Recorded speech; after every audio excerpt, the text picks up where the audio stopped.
مدینہ منورہ میں بعض مالدار صحابہ کرام اور اعلیٰ طبقات کے مکانات نسبتاً شاندار، پختہ اور 2 منزلہ بھی ہوتے تھے۔ رسول اکرم صلی اللہ علیہ وسلم کے مدنی میزبان حضرت ابو ایوب انصاری رضی اللہ عنہ کا مکان خاصا وسیع، کئی کمروں پر مشتمل اور 2 منزلہ تھا۔ مولانا شبلی رحمہ اللہ اور دیگر سیرت نگاروں نے لکھا ہے کہ حضرت ابو ایوب انصاری رضی اللہ عنہ کا مکان 2 منزلہ تھا۔ انہوں نے بالائی منزل پیش کی، لیکن آپ صلی اللہ علیہ وسلم نے زائرین کی آسانی کے لیے نیچے کا حصہ پسند فرمایا۔ ایک دن اتفاق سے بالائی منزل میں پانی کا برتن ٹوٹ گیا۔ اندیشہ ہوا کہ پانی بہہ کر نیچے جائے اور حضرت صلی اللہ علیہ وسلم کو تکلیف ہو۔ حضرت ابو ایوب انصاری رضی اللہ عنہ نے اس پر لحاف ڈال دیا کہ پانی جذب ہو جائے۔ ایک شخص کے پاس بالعموم ایک ہی مکان ہوا کرتا تھا۔ ان میں سے بعض وسیع و عریض ہوتے تھے اور بعض چھوٹے، لیکن بعض صاحب ثروت افراد کے پاس متعدد مکانات ہوتے تھے۔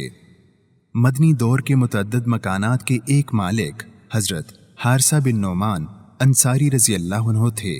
انہوں نے رسول اکرم صلی اللہ علیہ وسلم اور ازواج مطہرات کے علاوہ رسول اکرم صلی اللہ علیہ وسلم کی بیٹیوں کے لیے بھی اپنے مکانات ہدیہ کیے تھے۔ بلکہ اس ضمن میں محبت و عقیدت سے گندھا ایک واقعہ بھی بیان کیا جاتا ہے کہ حضرت حارثہ بن نعمان انصاری رضی اللہ عنہ اپنے کئی مکانات حضرت صلی اللہ علیہ وسلم کو ہدیہ کر چکے تھے۔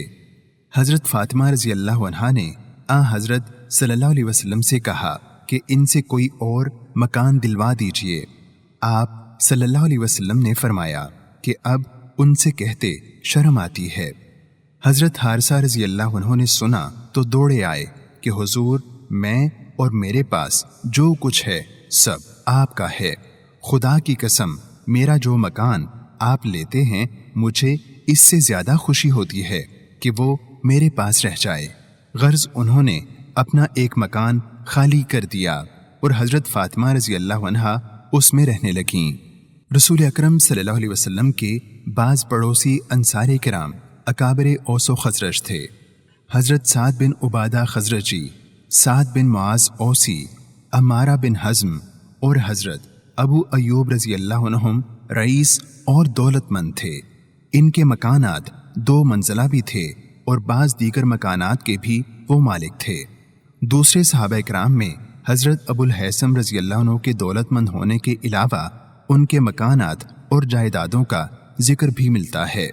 حضرت کعب بن مالک رضی اللہ عنہ بھی متعدد مکانات کے مالک تھے۔ رسول اکرم صلی اللہ علیہ وسلم ایک بار مدینہ میں ایک جگہ سے گزرے تو ایک بلند قبہ دیکھا تو اس کے بارے میں دریافت فرمایا۔ صحابہ کرام نے عرض کیا کہ فلاں انصاری کا ہے۔ آپ صلی اللہ علیہ وسلم خاموش رہے، لیکن دل میں بات رہ گئی۔ جب اس کے مالک حاضر خدمت ہوئے تو آپ صلی اللہ علیہ وسلم نے اعراض فرمایا اور بار بار یہ واقعہ پیش آیا۔ انصاری صحابی سمجھ گئے کہ ناراض ہیں اور لوگوں سے سبب معلوم کیا اور واپس جا کر قبہ کو گرا کر زمین کے برابر ہی کر دیا۔ پیغام ٹی وی کے منفرد اسلوب اور مستند معلومات پر مبنی بے شمار دینی و تعلیمی ویڈیوز دیکھنے کے لیے ہمارا چینل سبسکرائب کیجیے اور ہماری نئی ویڈیوز سے اپڈیٹ رہنے کے لیے بیل آئیکن پر کلک کیجیے۔